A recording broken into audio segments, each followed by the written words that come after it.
Okay, hello everybody. This is like a full circle moment for me.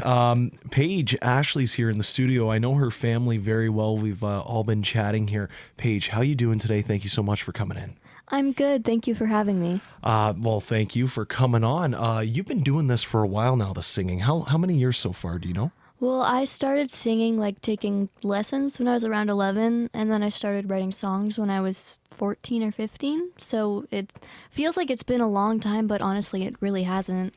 I guess not, but still, hey, you got some experience under your belt. Yeah. Growing up, who were some of your favorite artists? Oh, I was obsessed with Marianas Trench and Josh Ramsey. I wanted blue hair like him. And Paramore. I really had a thing for Pat Benatar when I was younger.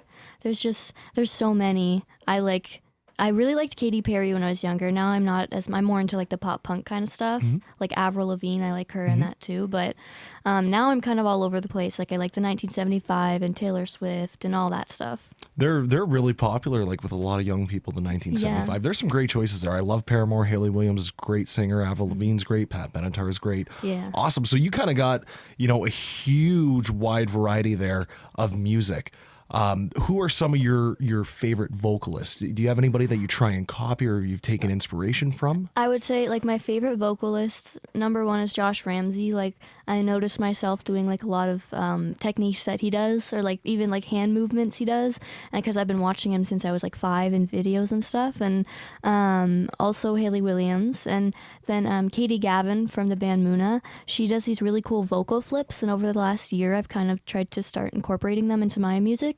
And she's really cool. Like I'm obsessed with her voice.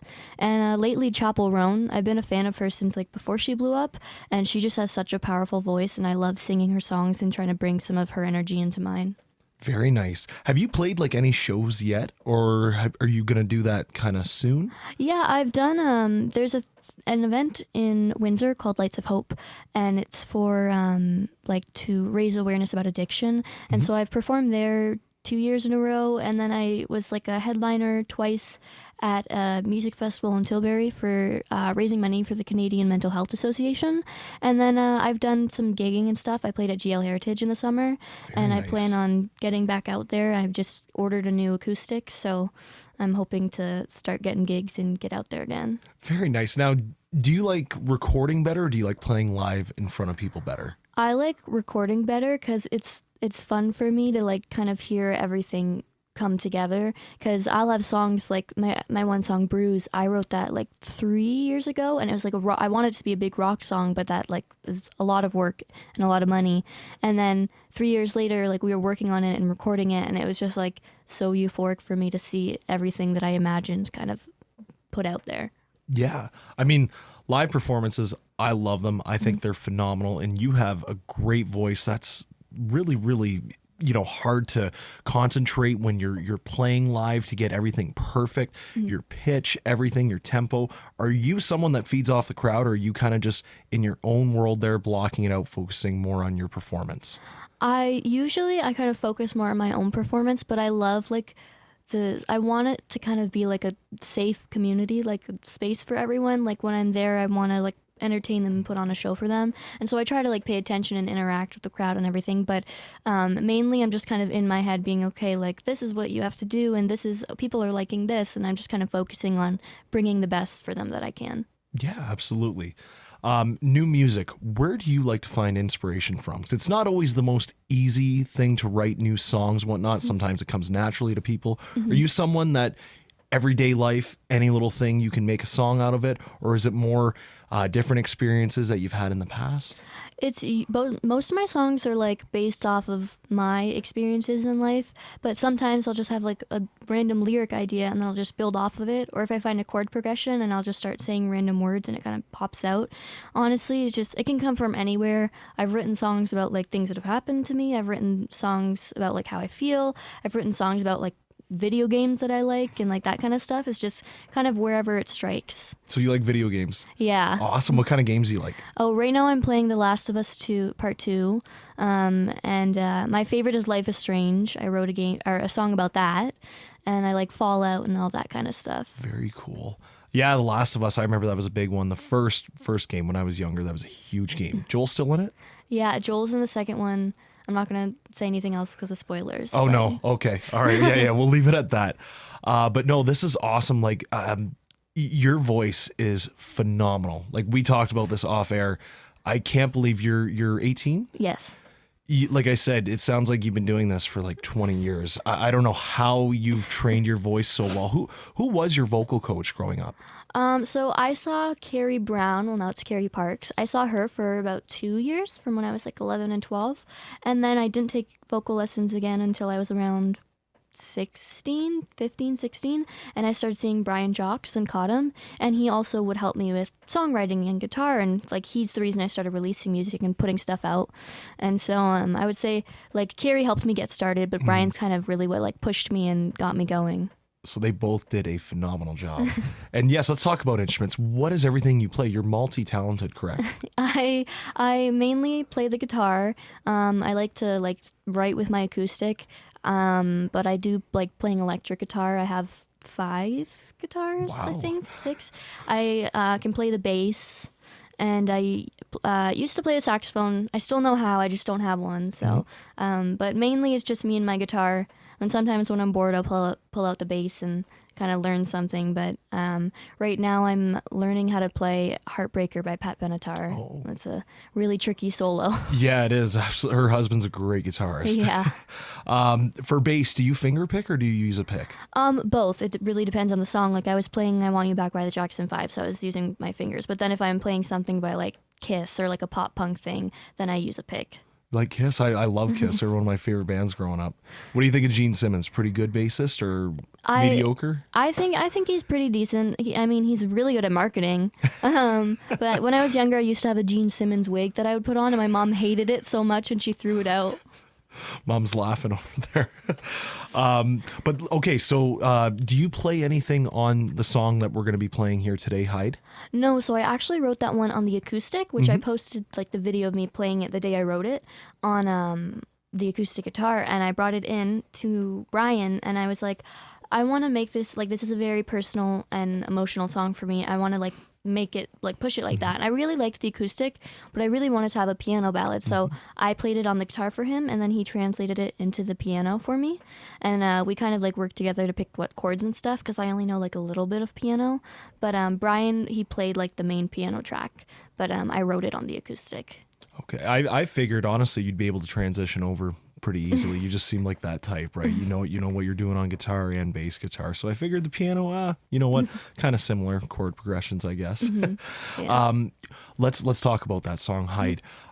First time for me listening to it, it kind of sounds like a song to me. I want to hear it from you though, but it sounds like, be yourself. Don't be afraid to be yourself. Am I right? Or I want to hear it from you what this song's about. Yeah, so that's exactly right. It's about internalized homophobia, because I'm a queer woman, and so it's kind of just about like having to deal with those feelings and kind of accept who you are, and like you shouldn't have to hide who you are for anyone else. You should be able to live your life as who you want to. But it's also kind of about like mental health and, putting yourself first and doing what you need to make sure you're okay. Yeah. No, and it's a phenomenal song. I love the message behind it.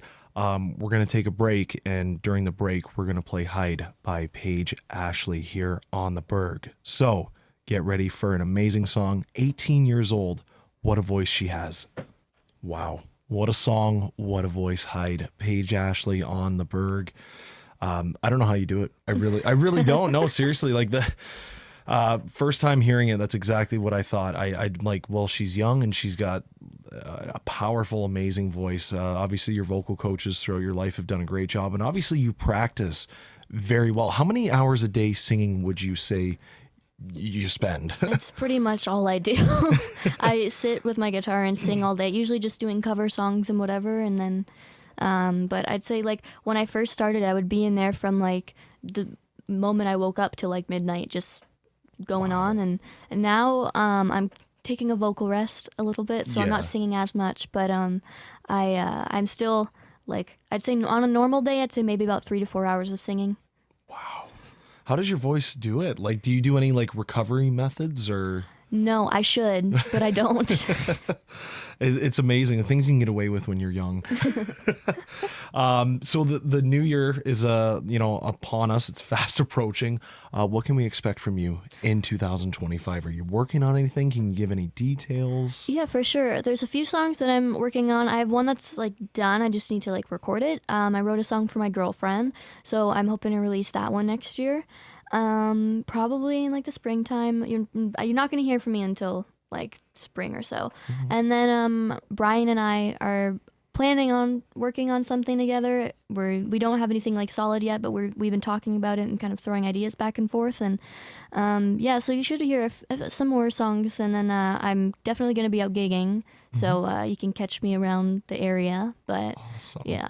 Yeah, you're on Facebook. Are you on Instagram as well? Yeah, Instagram's like my main thing. I'm on Instagram, YouTube, TikTok, Facebook, all that. You're everywhere, all platforms. Awesome. Shout out to your girlfriend. How many songs would you say she's been the inspiration behind as well? Well, we've been together for Christmas was actually our 7-month anniversary. But she was a big part of like releasing Hyde, because like she's a lesbian, has dealt with this kind of stuff too.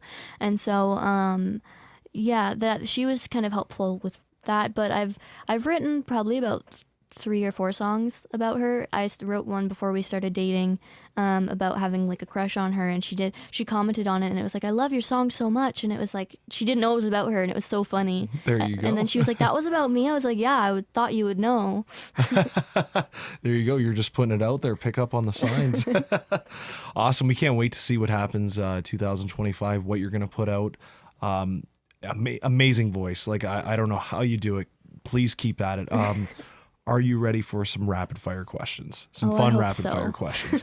What's been your favorite show that you've performed? Do you have one that sticks out in your memory? I would say the first time I sang at the Lights of Hope thing was really important for me, and I got to sing a song for my aunt, and a lot of people connected and like came up and told me their stories, and it just felt very like emotional, and I really liked that one. Yeah, great crowd and whatnot. Obviously, the meaning behind it, huge to you. What about your favorite venue? Was it that one? Was it like GL Heritage? What venue did you love the most? I really liked GL Heritage. It was like there was a nice breeze, and I was outside, and it was just so I loved it. It was very nice there. We're thinking big here, and obviously the potential is there with you. You're so young, amazing voice. What's the dream venue one day? If you could play anywhere in the world, where would you love to play? Honestly, it's going to be maybe silly to some people because it's not as big as others, but honestly, Caesars Windsor, because that's where I saw my first concert, and I kind of was there, and I said, hey, I have to do this, and I was 12, and like I meant to do this, and so playing there would be like a full circle moment for me, because I go when I see my favorite band there. I've been there like 3 times to see them, and it's just kind of like I want to see myself up on that stage. So it may not be as big to other people, but to me it's like super important. Hey, I love going to the Coliseum. I've seen like the most concerts in my life there. It's it's like the holy grail of Windsor, so I completely understand. Final question. We know you're a huge Josh Ramsey fan. You even said so off air. We'll see what you say here. If you could perform a song on stage with a band or an artist, some of the band members have passed away or the artist has passed away, none of that matters. What song, what band or artist are you choosing to do? Ooh, this is hard because I'm stuck between Josh Ramsey and Muna. I'd say Marianas Trench. My favorite song of theirs is Rhythm of Your Heart. But I'd probably say Desperate Measures with Marianas Trench because it's so fun to like, it's such an upbeat type thing. And I really think that, like, I sing along with Josh all the time. I really just want to sing with him. Like, that's my dream. And also like Muna, they have a song called Everything, and it is like the most devastating song I have ever heard. And I would love to sing that with Katie Gavin. I get compared to her voice a lot. And so I think between those two, I'd probably have to say Marianas Trench, even though I love Muna so much. It's actually Katie Gavin's birthday today. I'm sorry, Katie. Hey, you know what? They go to Caesars a lot, so maybe one of these times you'll be holding up a sign, let me sing on stage with you, Marianas Trench, and they'll pull you up and be blown away like I am and all of Amherstburg, I'm sure. Paige, thank you so much for doing this. Amazing job so far. Can't wait to follow your career along. Best of luck to you. And like I said, thank you so much. I know the holidays are busy. Thank you for fitting us in your schedule. Thank you so much for having me. I really had fun. Awesome. Well, yeah, you're on YouTube, TikTok, Facebook, Instagram, Paige Ashley Music. I think it's Paige Ashley Music. Yeah, and then Spotify and all that. Too. Spotify as well, wherever music's available. Follow her. You don't want to miss out on this because she's going to make it big. Paige Ashley, everybody.